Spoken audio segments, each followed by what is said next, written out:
you're listening to this podcast, chances are you've felt the heartbreaking impact of trauma and abuse in your own story, or in the stories of those you care about. The truth is, we all carry the weight of personal and collective trauma. It's part of living in this world. And yet, we also know we were made for more. We were made for connection, wholeness, and a life marked by faith, hope, and love. If you desire more for yourself, for the people you love, and for your community, I want to personally invite you into narrative-focused trauma care training with us here at the Allender Center. Narrative-focused trauma care, or NFTC for short, is a methodology developed by the Allender Center and built on the lifelong work of Dr. Dan Allender in the field of trauma and abuse recovery. It brings together psychology and theology to give you a holistic framework as you enter into your story and the stories of those around you with wisdom and care. It begins with NFTC Level 1. Throughout 4 intensive training weekends, you'll receive foundational teaching from our team. But this isn't just theory. You'll also roll up your sleeves and enter into your own story, because as Dan says, we cannot take anyone further than we've been willing to go ourselves. In small groups with a trained facilitator, you'll actually participate in the work of story engagement, sharing your story and learning to listen well to the stories of others. Whether you're a therapist, ministry leader, or simply someone longing for deeper personal healing, this training invites you into a process of exploring your story, naming both your pain and your goodness, and growing in your capacity to love and lead well.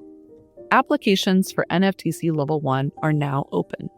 If you're ready to begin the journey toward deeper healing in your own story and a renewed calling to bring compassion, courage, and hope to the world around you, we invite you to visit theallendercenter.org/trainings. Thank you for listening to the Allender Center podcast. I'm Dr. Dan Allender. And I'm Rachael Clinton Chen. We're fiercely committed to providing hope and healing to a fragmented world.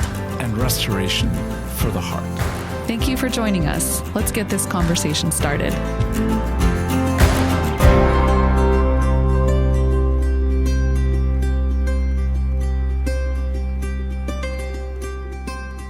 Rachael, I'm going to ask a very quick question. What were you like 9th, 10th grade? Very serious. Very serious. A quick description. Well, I was a competitive runner. We had just moved from a really small town to a, big city, so to speak. So I was new at school, but I was like running cross country for the first time because they didn't have cross country in my tiny little town. So I was like the top varsity runner as a freshman. And there were like all these opportunities to like meet so many new people. So I was just very much enjoying being in this big, huge school, but also like running for class office and having lots of opinions about ways we could improve life and culture at the school. So just very competitive, very good student, just very intense and very serious. Yeah. And very helpful to the people. No question. I could say the same of myself. Like, serious student, oriented toward political matters, wishing for the betterment of the world. And that's a complete and total lie. So the reason I begin this way is with our beloved guest, Sam Eldredge.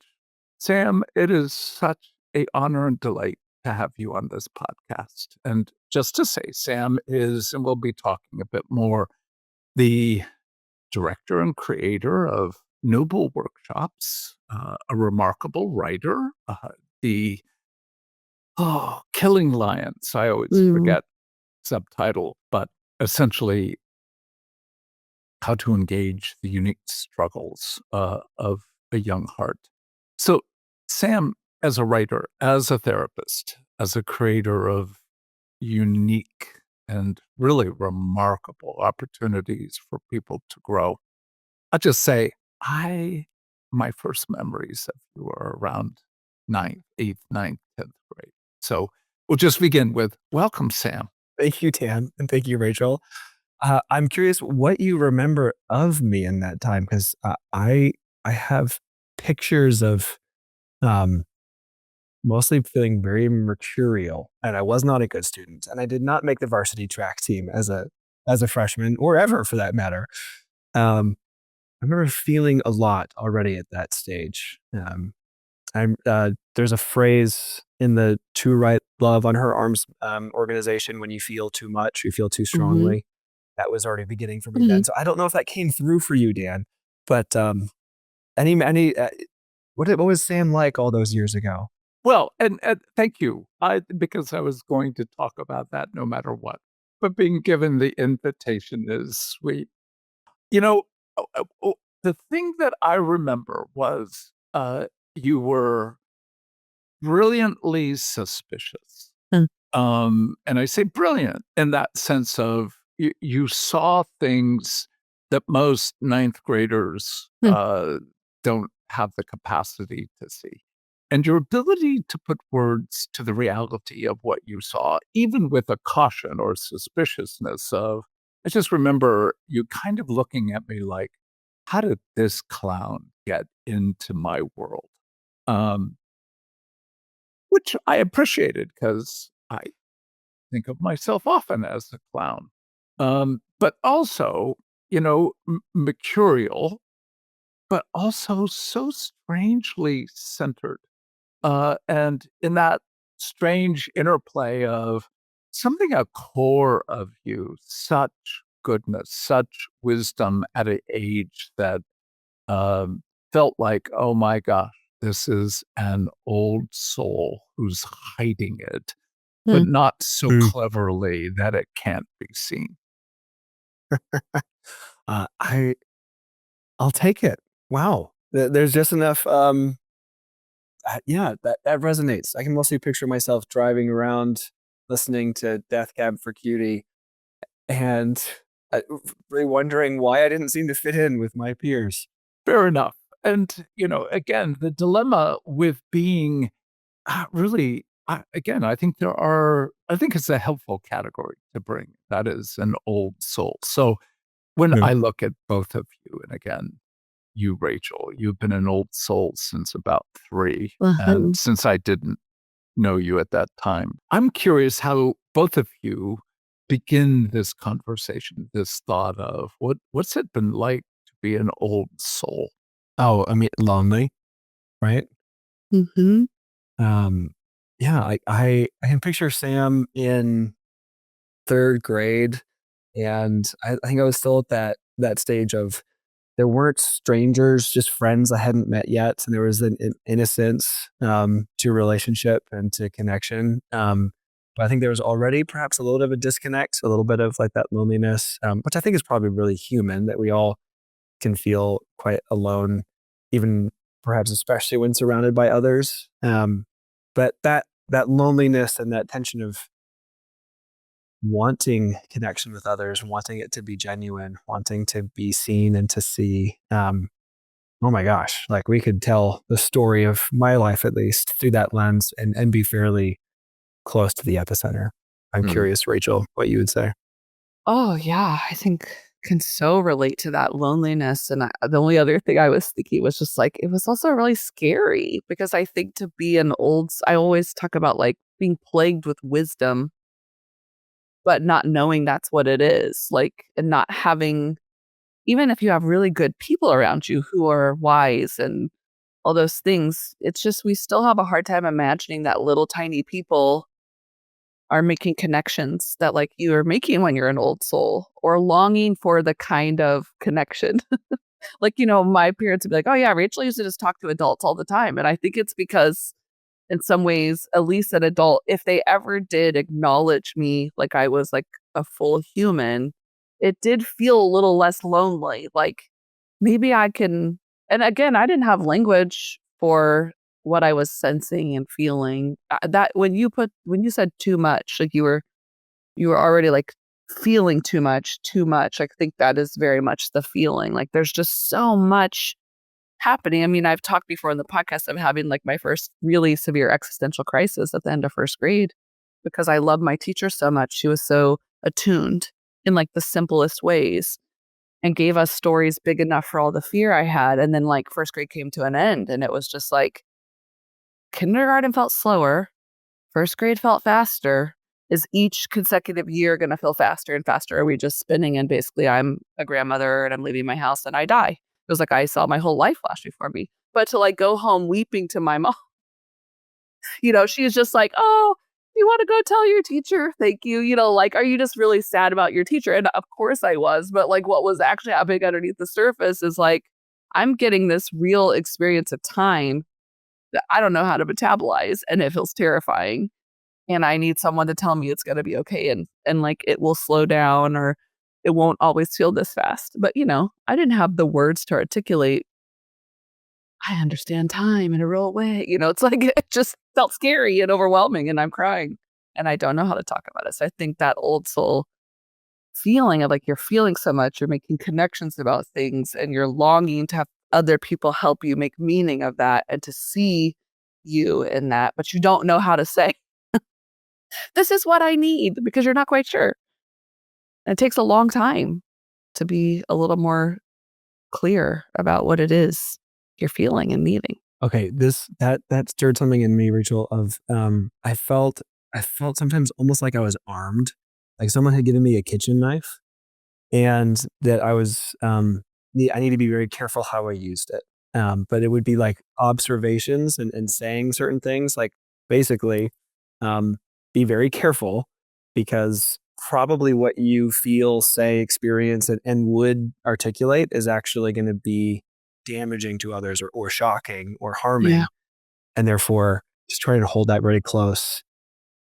And the kitchen knife of the experience of being alive. Okay. Let me just say that as we begin talking about this notion of being an old soul, I think there are a lot of people who would go, I don't know what you're talking about. And then certainly there would be, what I would say, a minority, a significant minority, who would be going, oh, yes, thank you for naming that. As a young anarchist who loved exploding mailboxes with M80s and burning things down, I don't think anyone would have looked at me and said, "Oh, there's a young soul." Not sure we can even say perhaps he bears a soul. Nonetheless, to look at both of you and to go, what a weird way to enter into the world with the sense of sensibilities that you bore. So, how do you understand that for both of you? Because I don't think I've had two young souls to interact with whom I have so much respect. I mean, Sam, as I've watched you grow, I mean, one of the things I can say as an older person is like many times I have said, let me live long enough to see this person grow into not so much maturity, but what they are called to do. And Sam, you have been one of the top 2 or 3 people I've had that sense of, I can't wait to see what you bring into this world. So Wow. how do you 2 understand? I understand my anarchism.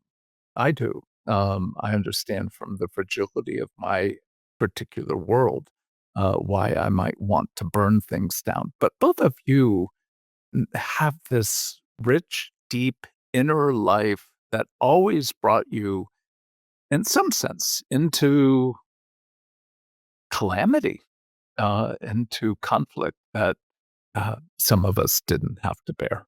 What a compliment. I'm just letting that soak in. Thank you for your words. One of the ways that the story that I've been telling myself around this, one is that I really do see the trajectory of my life as compared to and in relationship with other people. And I think coming into the world with some level of sensitivity and some clarity. Although, like with the kitchen knife metaphor, I didn't know how to use the clarity. I didn't know how to put it in context. Right. I didn't have just the maturity or the schooling, the mentoring, and how to guide and direct that. And so I think like the tension of relationship with other people. On the one hand, it would be very easy for me to say, "Well, Sam came into the world as a sensitive soul and experienced as much as he could take in a few short years, and then became a hermit in the woods because to be in relationship with other people became too painful, and to continue offering to others became too risky." And I would look at the years of um, mocking and shaming and bullying I experienced in high school and beyond, and go, "Oh, that innocence of I see and I feel, and can we connect and can we be friends?" Just was harmed over and over again. Um, and so I can see that sensitivity actually driving to becoming a hermit. Like, oh my gosh, it sounds really wonderful. Like the daydream that is in my mind now isn't quite the woods because I have access to those. It's like, give me like a small boat in warm salt water and an old radio that probably goes up to like a 3 out of 10 on the volume, duct tape to the railing, and just rock. Yeah. The rocking's really important. Back and forth.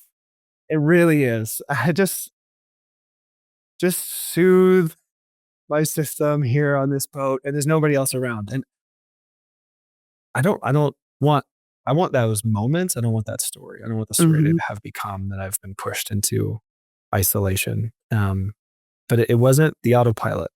It wasn't inevitable. Like I think the autopilot and the inevitable would have been to drift away further and further from other people. And the choice to stay in and offer and pursue. Sometimes, like, I wake up some morning a little bit shocked. I'm like, you realize people are really dangerous to be in relationship with. Like, and you're choosing that. Yeah. Yeah. And also, Sam, we're not 6 anymore. Like, we have more tools. We'll be okay. Well, and I know for you, and depression has been more of a war, that settling into something that can easily turn away from the goodness you bring, and the goodness that is not always, but often available. And Rachael, for you, I'm not going to say that depression's not been an issue, but anxiety has been much more. Again, not to say Sam anxiety was not, but when I think about the two of you, the interplay of the dynamic of despair on one hand and risk and uncertainty and fear on the other. So in some ways, there has been a level of intensity to both of your lives that, again, I'm not trying to be the pure contrast, but I'm not often anxious nor depressed. I'm really the French meter of normalcy in my internal world. I'm sure everyone would concur. Compared to the two of you, Yeah, you're not anxious. I feel like you're maybe going to have to own that one a little bit. I didn't say I'm not anxious. I just said compared to the two of you. Okay, that's true. All right, thank you. Thank you. Would you not concur, Sam? What? That I have That you're the that French I'm meter of less normalcy. excuse. Compared to the two of you. Oh, I'm glad you led with blowing up mailboxes, so we have the full context. That wasn't regular, just weekly. Right. You have to look up regular. Right. Thank you. So again, to go back, there has been a intensity, a mercurial. You both feel so deeply, and in that process, what I would say is both of you have such gift in the engagement with other human hearts. And when did you both kind of come to that point of going, whether this is the best word or not, but when did you come to be able to say, I'm a therapist? Well, Dan, that was I still don't know if I would say that. I said it may not be the best word. I'm just But laughing because therapeutically engaged yeah, in the movement of yeah, the human heart toward the goodness of God. yeah, When did that begin? yeah. I think it's helpful what you're naming because I'm like, even in what I said about like high school Rachael, it was certainly like an attempt to outrun something. I mean, I was not good at long distance for no reason. Like, yes, I've got some like genetic athleticism, but there was something about running that was like, oh, this is keeping me ahead of pretty severe anxiety. Or just doing a lot of things was like a way I could manage. But I do think it took me a long time for that word to feel germane, even though I had been reading people mostly to just get some kind of care. How could I read people well, or to stay safe, or to know how to be helpful, to help manage the world, for a long time. And it's interesting because I have a 3.5-year-old who I think, I'm not saying we haven't traumatized her or that we haven't like, we've done everything perfectly because for sure we haven't. But I think for the most part, she feels pretty secure. And she is very hypervigilant, very hyper attuned, very intense, like tells me each morning, Mom, did you take your medicine? Like, I don't know. I don't talk about taking my medicine. I just take thyroid medicine every morning. Like, Mom, did you put your eye drops in? If I say something that's kind of hard, Mom, that really hurts my heart. Like, just, and I always assumed these kind of things came from like just trauma or like, in some ways, like this language of old soul. I've had to reckon with how much of that is like, oh, this is kind of, like, this is a part of just how you are in the world. And yes, it gets honed and shaped and contoured in certain ways. But I'm looking at this 3.5-year-old going, there's really not a lot of reasons why you should be extremely hyper attuned and hyper vigilant to your world because we've got this. And Mom is like way more hyper vigilant and like OCD than you are. So like, you don't have to manage my pills. Like I've got it, like I'm not doing something where I'm forgetting and you're having to tell me. So I guess that's my long way of saying it took me a long time to say I'm doing therapeutic work because it felt really intimidating. And it felt like, no, I'm not therapeutically trained in the sense I don't have a counseling degree. I have a Master of Divinity and I'm still much more pastor by orientation. But yeah, I think well into my 30s working with the Allender Center and being like, I'm not a therapist. And that kind of imposter syndrome of doing story work, but feeling like, when are they going to find out I'm not good at this? And I'm going to get like kicked off the team. So I don't know, Sam, about you, because obviously you have continued on this journey and are doing deeply therapeutic work. So I would love to hear when that came to be language you would use for who you are and how you are in the world. Well, and it was what? We're recording this on a Monday, so my client on Friday afternoon, I sat there and the thoughts in my head were, what is this again? What am I doing again? Who? I think their name is Todd. I'm pretty sure, but they weren't wearing a name tag. I know their name wasn't Todd. I do know their name, but I did feel that level of disorientation of just, okay, we are well and truly lost here together. And I hope that someone, it's me, is going to help find our way out, but maybe it's not. So I do relate to that. Like, is it going to all be exposed that I don't always know? Because it pulls on these things in me that got developed somewhere of, oh my gosh, I would love to use the clarity, the orientation, the ways that like I feel wired to want to figure out the puzzle and get up to 30,000 feet and see and go, oh my goodness, like your story is tragic and beautiful and hysterical. And I laugh a lot in therapy. I don't know whether that's appropriate or not, but they keep coming back. So at least they haven't taken it as mocking. And yet then there's this place in me that wants to bring the silver bullet, bring the penicillin, that bring the singular solution and bring relief. And sometimes the the observation, sometimes the tears that I have, sometimes the laughter helps to move that forward. But often they leave and I sort of look at myself and, I actually don't have a mirror in my office. Thankfully, I just stare at the brick wall and I go, oh, okay, we can keep showing up. Because when I was beginning to see myself as a therapist, I don't know, Dan, I was in denial for a long time, right? Oh, Like I yeah. did the Yeah, narrative yeah. focused, I came out, and did the NFTC, 12 years ago now? Yeah. And I was working in ministry at the time and this was sort of continuing to delude myself that like, you can sit in people's stories, but like, you don't have to, no, don't feel any pressure, Sam. You'll be fine. It's okay. Um, Rewind the clock even further back. And in those years of depression, I would jump at the chance to drive down to the beach in my 1968 Volkswagen Bug and have a cigarette with a friend who was in a hard place because it felt like it resonated. It was this like, oh, I can see you in that place. And then that's not too much for me. And we could hang out there together. And it was years before I'd encounter the writings of Irvin Yalom and his invitation of like, let's talk about death together. So we don't abandon one another to face it alone. I didn't know that yet, but it felt true. It felt like that tugging in me, in my chest to go, yeah, this is where you're supposed to be. And it was right. Well, and again, I don't want to claim being prescient and predictive, but the reality is I saw your therapeutic leaning, when you were in high school.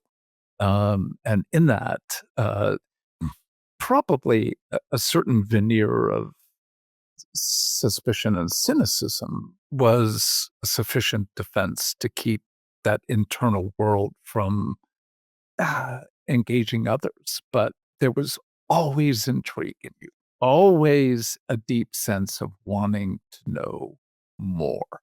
And not for power, not for control, but there's just this delicious sense of there is something of mystery in the universe. And uh,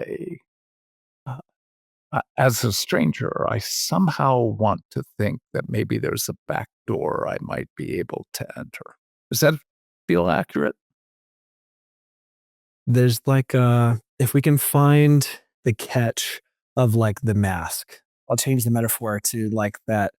If we can find the edge of it, perhaps, and we don't have to rip it off, but if we can like give it a little tug somewhere around the jawbone where the other person's not going to fully freak out, then maybe we'll actually be able to see eye to eye and not mask to mask.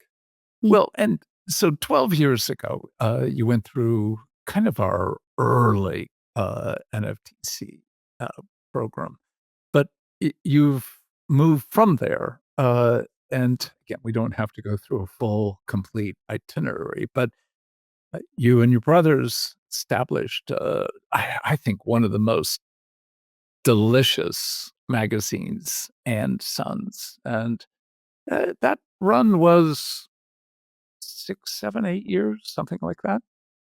Yeah, right. I was with the ministry for 10 full years. And I think Ann Sons, the podcast was probably 6. The magazine was more like 8.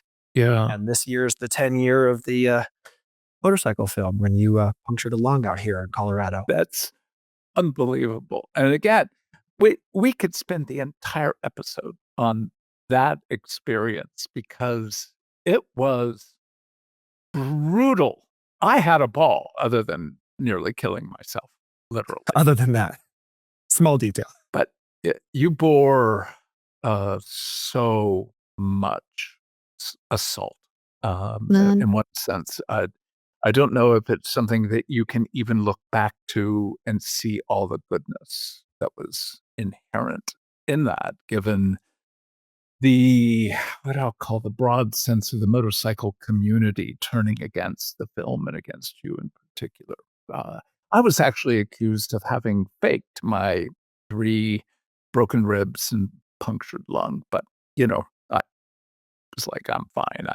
He was doing it for the plot, apparently. Yeah, it was just we needed a intense moment. Yeah. Yeah. Well, that year as well, Dan, had the death of Craig, our a father figure to cancer, and the loss of our first and a miscarriage. And that was the year where we're sitting at the family ranch, and we're having a picnic outside, and someone asked me to go in and bring out some tongs to help with the grill. And I went in, I came back out with a thing of ranch dressing, and had that sort of that look on my face of I'm not. Is this close to what you asked for? And those that knew me and loved me has had this moment of like, yes, that's sit down, and you need some care because you're not well. Well, and again, so much of that from my standpoint is that not just having been an old soul, not just having good training, your master's in counseling, but the reality is, at least I have found that those who work best with others bear scars that they still would wish, at one level, to be erased. And yet they have come into a ownership that those scars really are beautiful. And they also provide, in some sense, the entry point into the hearts of others. And what I want to do is make sure that we spend a little bit of time on what you have created with the Noble workshops. Yeah, I love it. What's fun is that there's some really beautiful, talented, wise men and women I get to work with on the team, and 66% of us have been through the NFTC program. And so it's very familiar, like to be able to have this language. The couple that haven't feel a little bit left out, like we're a Oh. part of an inner club, because that really tugs at Yeah, it our deep does. fear, Yeah. human beings. Yeah, I do see all the threads being very connected. So um, the formation on being able to see my story, as I mentioned earlier, like I didn't have the language for, oh, what's at stake is whether I will actually continue offering for other people, Mhm, Mhm. or if I'm going to end up on that panga rocking mhm, back and forth, mhm. maybe still someday in the future. And without the eyes and the language and the formation to be curious about the impact of my story, be able to tell my own story, there's no way we would be doing these workshops now where we're inviting others, small groups of men and women, 20 people at a time, at most, so that we can keep this protected. But we're just rushing towards earning their trust and earning safety as fast as we possibly can, as authentically as we can, to get them to be able to go on this journey together of seeing their story, seeing the impact. We begin with their family of origin. We begin with all of the impact of mom and dad and setting the stage. And what I love about it is it does pull into, my folks met in theater. And um, I had a client who was working in this realm, and they were bringing things up for me of some of the earliest theaters in Greece were actually connected to hospitals. Yeah. And Listen. the stage was for the place of the mind and the heart, where things that couldn't be handled in the body were then written and produced. So actually, I get very excited about these pieces of like, yeah, when we set the stage and we can see it in our heart and our mind, but then we can see it in a room that quite literally has set things up for us to step into our story in a different way, and look one another in the eye. And when I first experienced this care myself, again, like so much of my own work has been based off of something that I've heard the two of you say many times. We cannot take someone somewhere we have not been willing to go ourselves. And it's this, we may not need to have done the specificity of their story, but have we been okay with embracing courage and honesty and stepping into the tragedy of our own work? Then we can have that dignity to ask others to do the same. And so at some of my own work with this, I got to be on the receiving end of everything that has woven together. And when you're standing in there looking someone else in the eye as they're weeping, but you're standing in as a mother, a father, a lost child themselves that feel lost, and you get to be with them as they're expressing some of that work. It's profoundly holy ground. It's everybody take off your shoes. some of those rooms have been anointed in tears. And so, um, how do you encapsulate that? I could go on, but there's a brief window. Well, one of the ways that if folks look on nobleworkshops.com, you're going to see the invitation is so brilliant into engaging the younger parts. And you write a letter. You invite people to engage and write a letter. And you write a letter to young Sam. And it is so tender, such a tender move. So the reality of dealing with, in one sense, younger parts requires something of being on the stage and allowing yourself to be on the stage. And some of what I know you do is a kind of therapeutic engagement with story and acting out story. Just say a bit more. Yeah. So this is weaving together our story, the understanding the narrative. It's weaving together the origin. Some of Dan Siegel's work on just what happens in our minds when we make eye contact. And so at the beginning, after we've resourced and made sure that you have the tools you need to get back out, I use a metaphor of like a belay rope for a harness. We're not going to ask you just to jump into this cave and have no means of escape. We're not going to be cruel. We're going to earn this. And so once we have that set up, now can we belay into the cave knowing we can get back out again?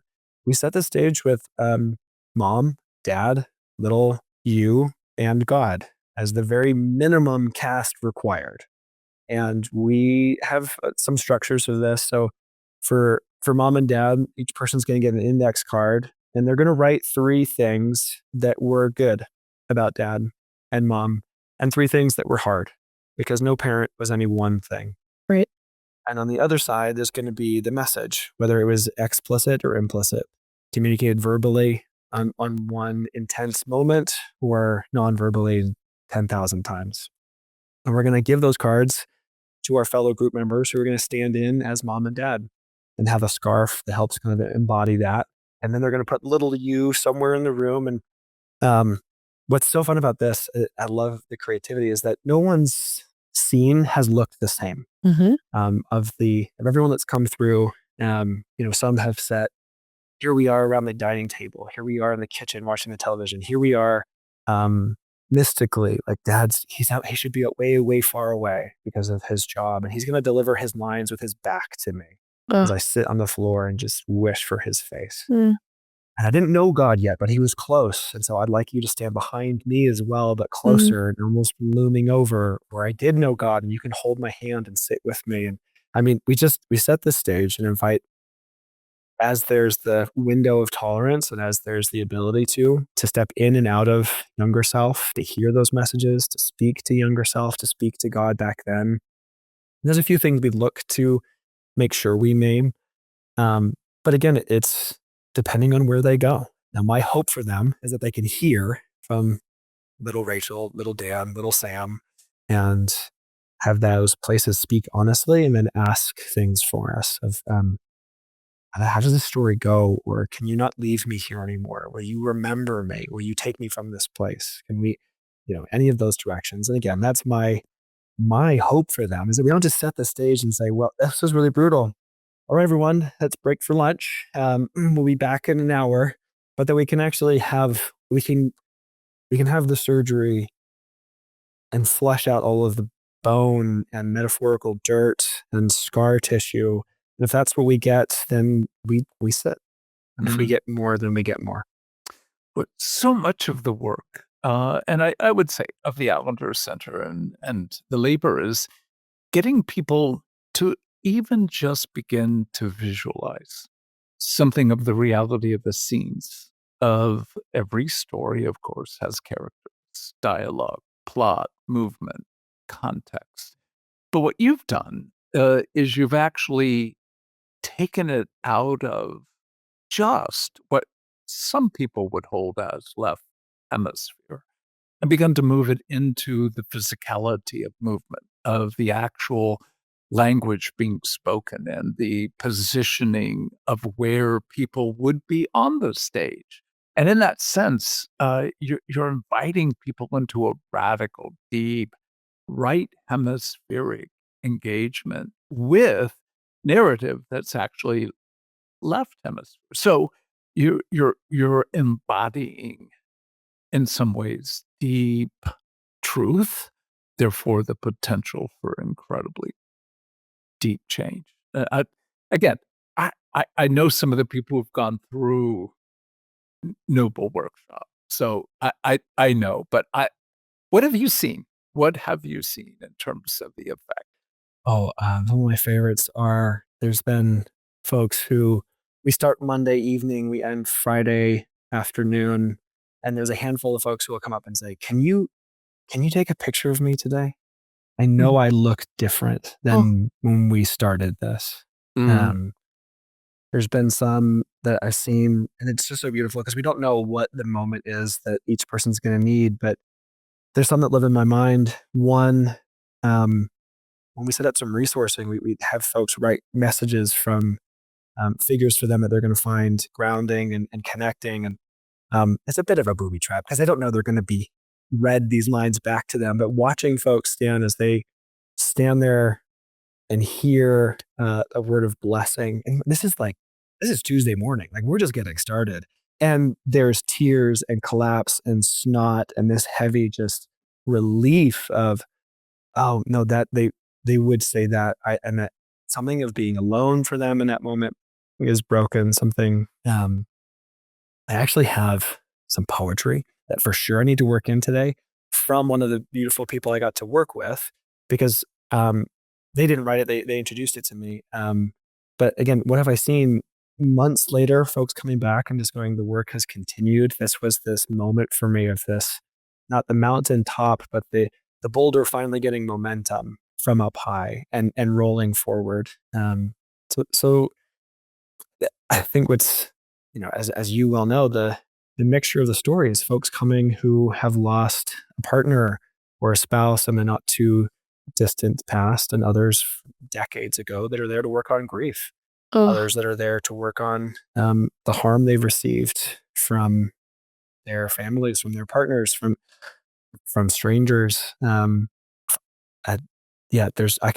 beautiful is I can picture some of these spaces and my ability to, again, continue to not dissociate from my own work and my own story lets me stay further in the moment with them. I'm picturing a moment of a man who's facing that suicide feels like the only option. It's provide, but I can't figure out how to provide. It's take my own life, but I don't want that. And just having these ropes pulling him as the intensity builds, I'm standing there with him going, there's going to be a solution. There is a way forward. And the more that I can tolerate not solving it and not rushing to the right answer, the spiritual bypassing, the simple solution, the more I can stay and go internally, holy shit, I hope he takes a step in any direction, the more he's able to, and the more that we're able to just be together. And that's in that story, he does after the tension builds and builds and builds, and he gets 6 inches of movement. He doesn't get 6 miles in the moment, but he gets this next half step and the relief you watch through their body as there's just been movement at last. Like there's a moment at the end that I won't fully spoil. We had a pretty intense several events last year. There were really this question asked to me and the team of, "Do you sure you want to do this?" As you're going to have to ask people to leave the program for not abiding by the contracts, as you're going to have to get intervention for folks who are not doing well. This is an aside, whether this goes in this episode or not. I literally was watching the movie Tenet during that week because it was like a sound canceling headphone. Like it canceled out the intensity. Like I didn't feel much that week. Normally those films totally fry me, but that week I was just, oh, this is really nice. I can't. We're doing an event towards the close, and the quote from John O'Donohue, to be holy is to be home within ourselves. This experience there at the close as folks are speaking aloud, things they're leaving and things they're taking, and there's this settling on the group, and just go, wow, okay, yes, we want to do this, yes, we want to step in, yes, it's going to be messy. As we come to an end, one of the things that I hope truly people say is, I want to hear the poem that Sam was going to read. Perfect. That's what I hope they're going to say too.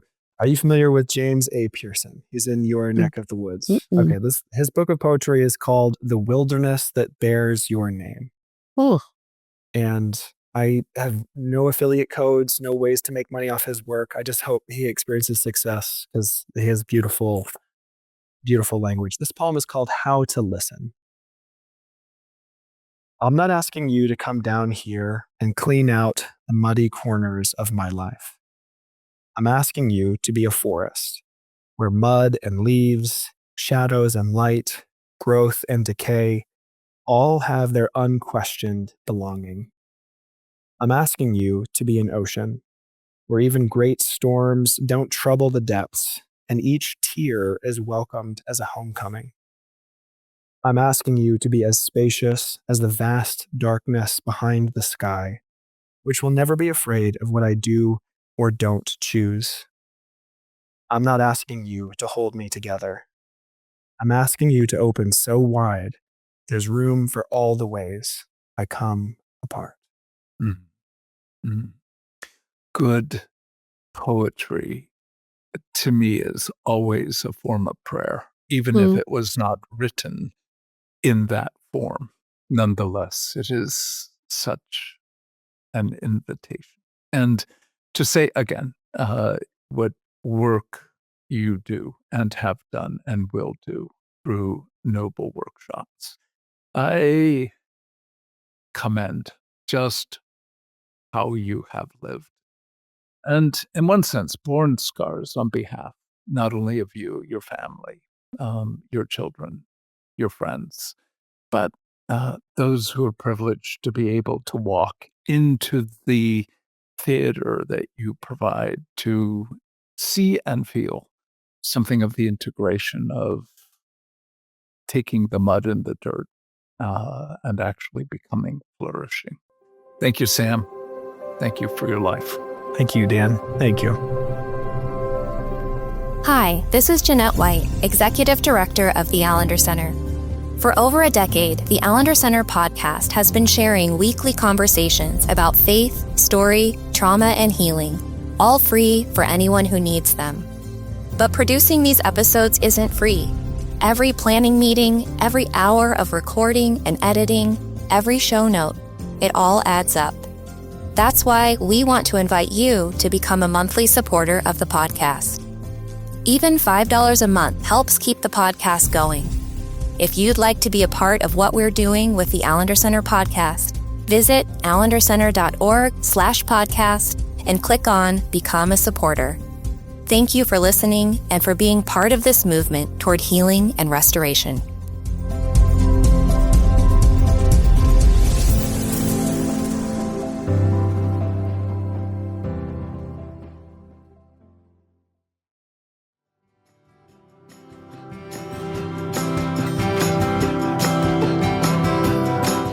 Center podcast is produced by the Seattle School of Theology and Psychology. If you'd like more information about the Allender Center, you can look at theallendercenter.org.